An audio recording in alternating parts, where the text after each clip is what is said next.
கிறிஸ்துவுக்குள் அன்பான தேவனுடைய பிள்ளைகளே, கர்த்தராகிய இயேசுவின் நாமத்தில் உங்கள் அன்போடு நான் வாழ்த்துகிறேன். ஒரு அருமையான பாடல் எல்லாரும் சேர்ந்து பாடி தேவனை துதிப்போம்.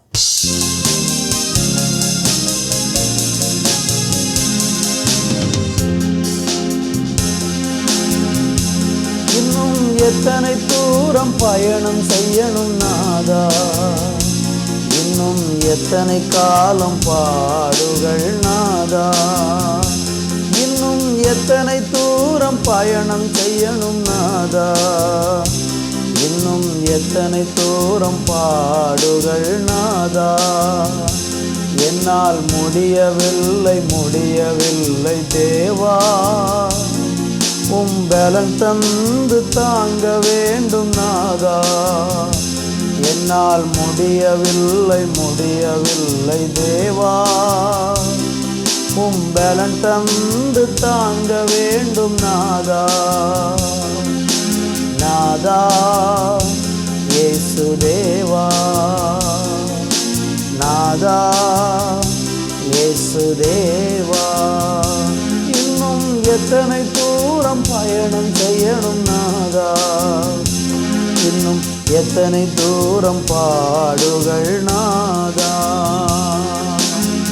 கரடான மேடுகள் கடுங்கள்ளம் காக்குகள், கரடான மேடுகள் கடும் பள்ளத்தாக்குகள், புரண்டு புரண்டு என்னை விழுந்திடச் செய்யுதே, உருண்டு புரண்டு என்னை விழுந்திடச் செய்யுதே, விடாது மனமுடைந்து நடந்திடும் என்னையும், விடாது மனமுடைந்து நடந்திடும் என்னையும், வழுவாமல் வழி நடத்தி செல்லணுமன் தேவனே, வழுவாமல் வழி நடத்தி செல்லணுமன் தேவனே.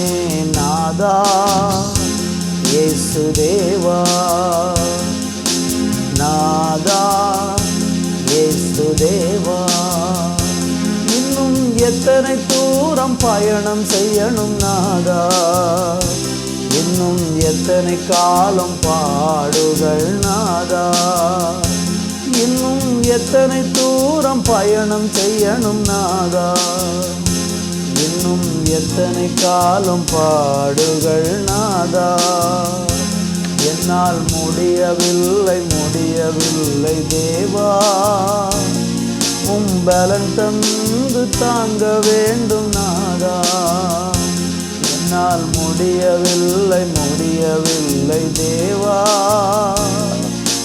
பலன் தந்து தாங்க வேண்டும் நாதா.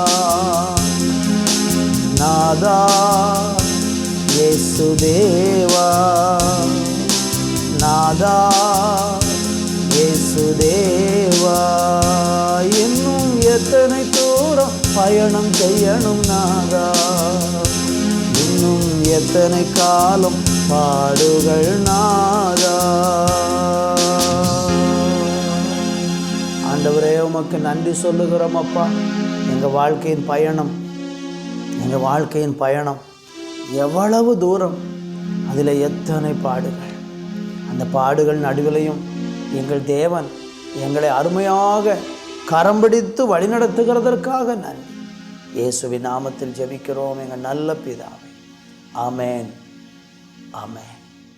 தேவனுடைய பிள்ளைகளே, இயேசுவின் நாமத்திலே உங்களை வாழ்த்துகிறேன். இன்றைக்கு வாசிக்கும்படியாக 1 ராஜாக்களின் புஸ்தகம் அதனுடைய 19ஆம் அதிகாரம் 4வது வசனத்தை நான் வாசிக்கிறேன். அவன் வனாந்திரத்தில் ஒரு நாள் பிரயாணமாய் போய் ஒரு சூரச்செடியின் கீழ் உட்கார்ந்து தான் சாக வேண்டும் என்று கோரி, போதும் கர்த்தாவே, என் ஆத்துமாவை எடுத்துக்கொள்ளும், நான் என் பிதாக்களை பார்க்கிலும் நல்லவன் அல்ல என்று சொல்லி ஒரு சூரச்செடியின் கீழ் படுத்து கொண்டு நித்திரை பண்ணினான்.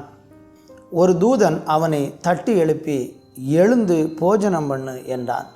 அன்பான தேவனுடைய பிள்ளைகளை, எலியாவை குறித்து சொல்லப்பட்ட ஒரு வேத வசனம். எலியா முந்தின அதிகாரத்தில் நீங்கள் 17லிருந்து படித்து பார்ப்பீர்கள் என்றால், எலியா என்கிற தீர்க்கதரிசி தேவனுக்காக மிகவும் பக்தி வைராக்கியம் உள்ளவனாக நின்று ஜனங்கள் மத்தியிலே மிகுந்த வல்லமையோடு கூட சாட்சியாக எழும்பி நின்ற ஒரு மனுஷன். ஆனால் அந்த எலியாவினுடைய வாழ்க்கையில் நீங்கள் பார்த்தீங்கன்னா ஒரு சோர்வு வந்தது. அந்த சோர்வு ஏன் வருகிறது என்றால், எலியா தேசத்தில், நான் சொல்லாமல் தேசத்தில் பனியாகிலும் மழையாகிலும் பெய்யாது என்று சொல்லி தேசத்தில் ஜனங்களுடைய பாவத்தின் நிமித்தமாக அவன் தேசத்தில் அப்படிப்பட்ட காரியங்களை செய்கிறான்.